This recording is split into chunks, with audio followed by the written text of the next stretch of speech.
Hey everybody, it's Wade Bloodgood here with day 2 of the 30-day challenge with Wade and T's 30-day vulnerability challenge.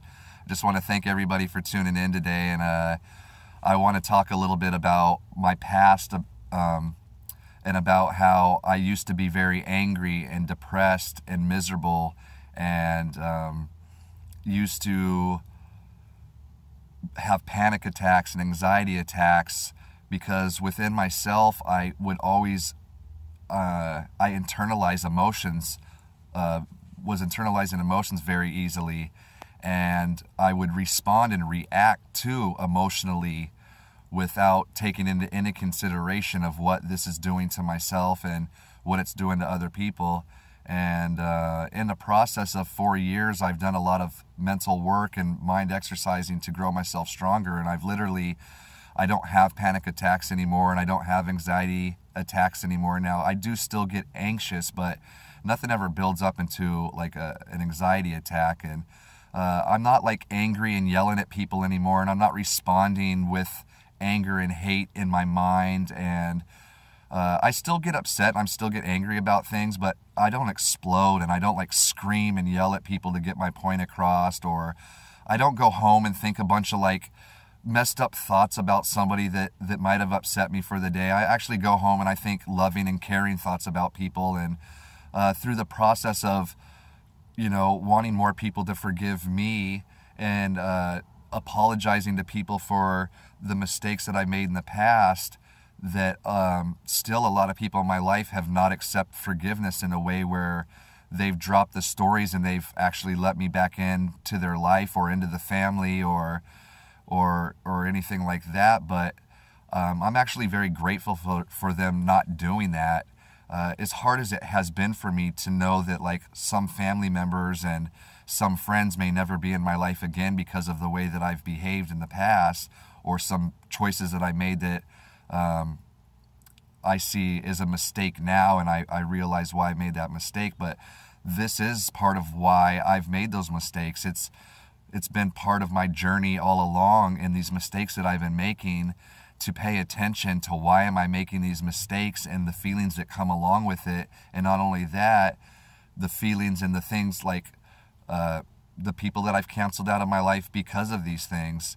And so it's really made me take an inner conscious look at myself and discover that the things that I was doing and the way that I was responding to people was just based off that I had the inner person that Wade felt that he was just no good. He was just not a good person.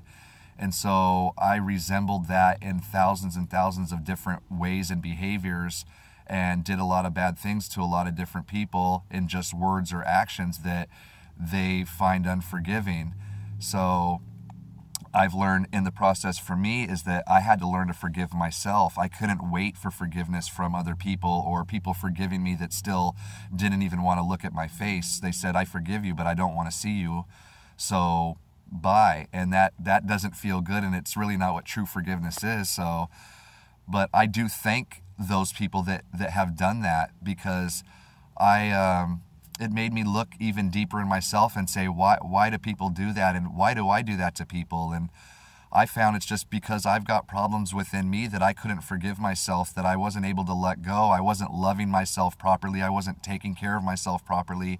I wasn't even thinking properly. I was always thinking negative thoughts and arguing in my head and creating soap opera storylines, and just putting a magnifying glass on the small, petty things that people have done and blew it up into a bigger story. So sometimes when we might have a life, but we really don't have a life, we create these dramas, I believe, to feel like we're important, or to validate that maybe we're somebody. Like for me, I always felt like I was nobody. So to be able to maybe get up under your skin or to get some attention from you, to me, validated that somebody that's nobody can still have a powerful impact on people. The problem with that is I was having a negative impact on people, and I want to have a positive impact on people.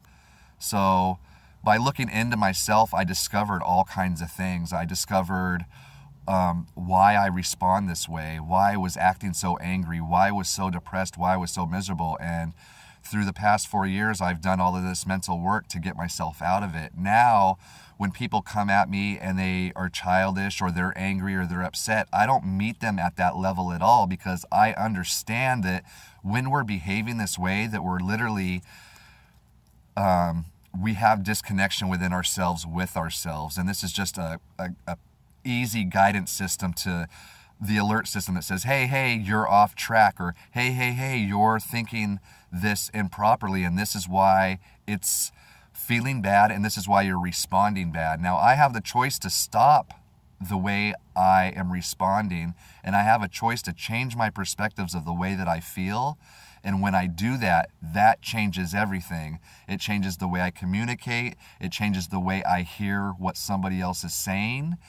And it becomes a true gift to me and to the other person, because the gift is when I recognize that you have problems because of the way that you're coming at me. I don't meet you there.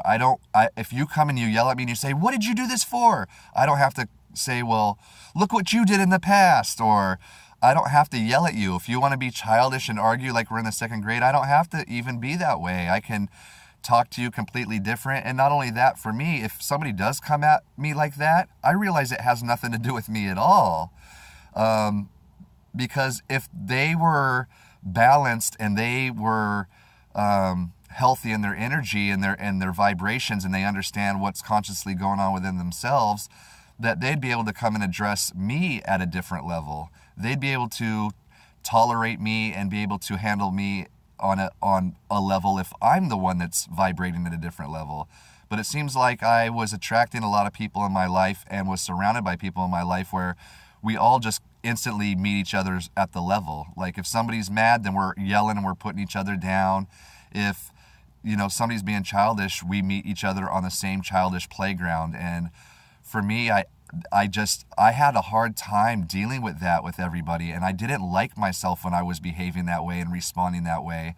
And now that I'm not doing that, and I still slip up a little bit, but it's not the magnitude that it was. And when I do, I literally, it's part of a measurement thing for me. It allows me to measure what's going on, and now I can say, and it keeps me conscious too. It says, hey, you need to be aware of what you're doing, and you don't allow the emotions in the moment to elevate to the point where you feel like you don't have any control. And if that happens, you need to know when to stop the conversation and know your boundaries, and tell somebody that maybe we can pick this up at a different time, because you want to respect them and you want to respect yourself. And sometimes it's not easy. Sometimes it's not easy to be in a conversation and stop it. For me, I always want to just get it out and get it over with and do all of that. But sometimes it's more healthy to communicate in a way where you know that you're coming from a better place within yourself. Because if you don't, you're just going to create more hurt, and it's going to create more things that somebody else can gather up on you to hold against you. Because if they're not healthy, that's what we do. We gather up things against other people, little things that they've done, and we put it in a big old bag, and we remind ourselves every time we see them all of those little things that they did. Although we don't carry around a separate bag that has all the positive things and all the good things they made us feel, because if we did, I will tell you guys that it outweighs the negative things that anybody has ever done to you in your life. I've noticed that there's a lot of little tiny moments that seem to add up to a lifetime, but the fact is these little tiny moments add up to a few hours of your life for most of us. And I'm holding people hostage of things that they have done for 10 minutes that made me feel like crap for days on end because of the way I decided to digest it and internalize it, that even years later, I have no relationship with these people whatsoever. And it's not fair to them, and it's not fair to me, because a lot of these people I do want a relationship with, and I do love them, because a lot of these people are longtime old friends, and a lot of them are my family. And the fact is I don't have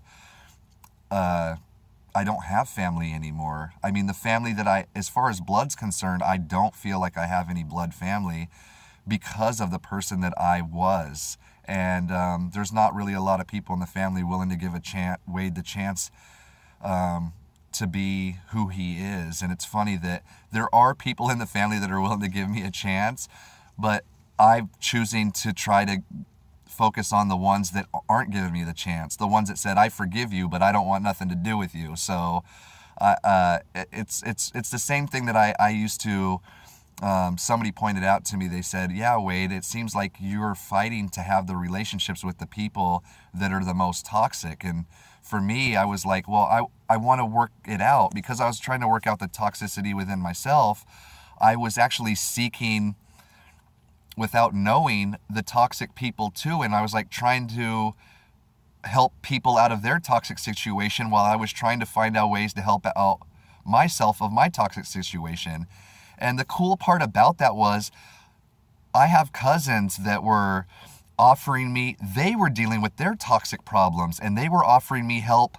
Hey, do you want to come to a man's meeting where, you know, it's just about guys talking about their problems? Or do you want to come to an AA meeting or an NA meeting? Or, you know, do you want to just hang out on a positive level? And, you know, do you want to go to church? And I would deny their offers for help, because I was still in resistance of getting better. I was still unaware and unconscious at those particular moments of what was really going on with me. And I was in denial stage of actually wanting help. And it was probably very disrespectful to them. And they probably internalized it in a way that, you know, who is this guy? He thinks that he knows the answers to get better, and he wants to get better, and he keeps pointing out in our lives what we do wrong, but why won't he respond to us trying to help him? Why would he put us down and all of these things? And I did, just because I was fighting for my limitations.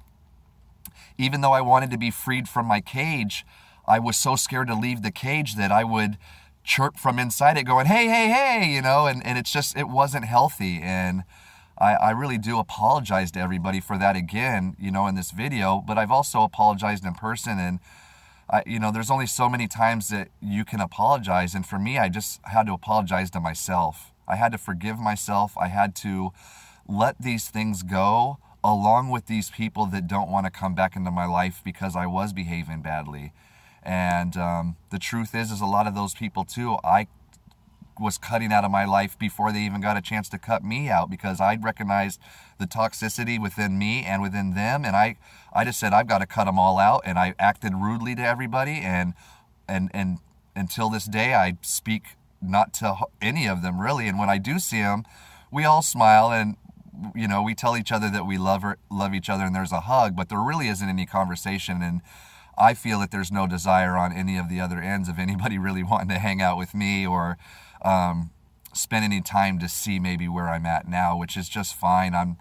I realize by cleaning out that space for myself that I've actually welcomed in a whole lot of other people that do want to be around me, and that do like the new Wade, and do understand that I'm willing to share these deeper parts and to grow through it, to have a better relationship. And for those that don't want to do that with me, or can't accept that from me, or is just something still within themselves, so I don't take it personally, and I'm not internalizing it as if, you know, I'm still doing something wrong, or the mistakes I made even just a couple years ago, that I'm just a piece of shit, so I don't deserve to have these relationships or be a part of a loving family and go to Thanksgiving and go to Christmas and be able to spend time with, you know, my second cousins and all of the little kids. And so it's okay. I'm all right, because there's other people that are offering me that. And the truth is I need that from you guys. And I appreciate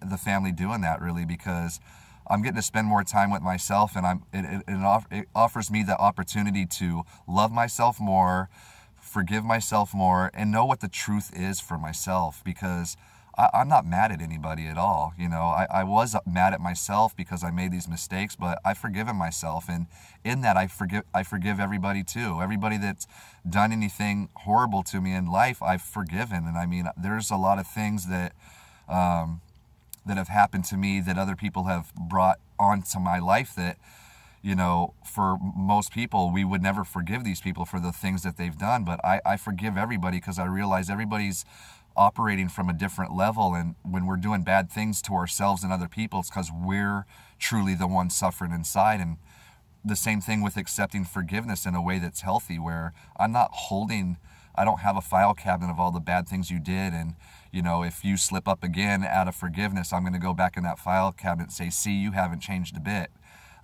We're all growing. We're all doing the best, and we all need to give ourselves that space to be able to make mistakes and to be able to be forgiven. So I've created that space within myself, and I've given it to myself, and it's one of the best things that I can do for me. And I recommend it for anybody to just find the space within you to forgive yourself and work on the process of letting go of the things that you've done, and to recognize that when you do a lot of these bad behaviors, it's because you have some internal issues that are going on that you need to address and work through, because these are the signs and the behavior patterns that come out of them come from these feelings, and that's our guidance system saying something's not right. So it's so simple, you guys, to just tune into the guidance system, and these feelings are telling you something.